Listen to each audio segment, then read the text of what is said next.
ဒီနေ့ဘိုင်းလေးတွေထမင်းလိုက်ထည့်ပေးလိုက်လေကြည့်ကြရအောင်နော်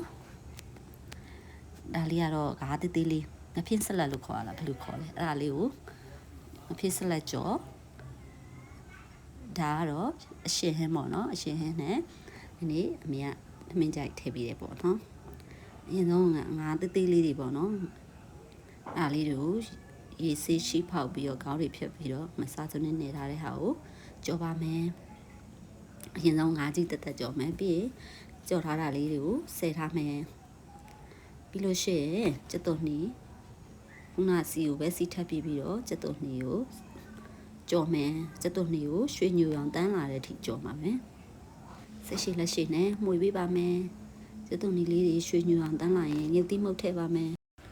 ရုတ်တိခွဲကြမှုပေါ့နော်ငရုတ်တိကိုမတူးတော့အောင်မှုေပေးမယ်ပြီးရင်ငါးလေးတွေထည့်ပါမယ်ကြော်ထားတဲ့ငါးလေးပေါ့နော်တူးမသွားအောင်အဆက်မပြတ်မှုေပေးပါမယ်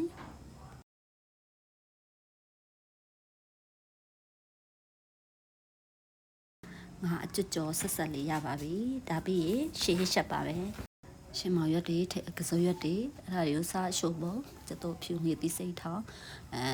ဟိုပါတော့တခါလေရေအိမ်မှာငါစိမ့်စမ်းကပြီးကုန်နေလို့ငါပြီးရေကျူပေါ့နော်ငါပြီးရေကျူအရင်နေ့ကဖြော်ထားတဲ့ဟာလက်ကျန်အောင်အမေကထည့်လိုက်ပါတယ်ဒါထည့်ပြီးတော့တည်ထားပါတယ်ရှင်းရှင်းလေးတည်ထားတဲ့စူလာပြီဆိုရင်မှုေပေးပါမယ်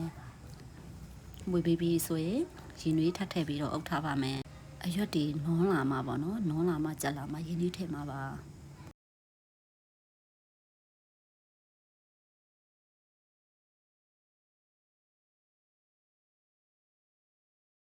ရင်နွေးဖက်ပြီးပြောက်ထားမယ်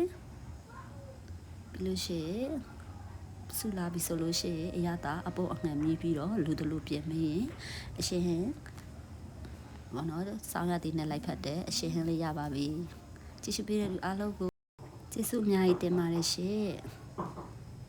အရန်ကိုလိုက်ဖက်တဲ့ငါအဆက်ငါကြောအဆက်ကျွတ်ကြောနဲ့အရှင်ဟင်းလေးပါရှင်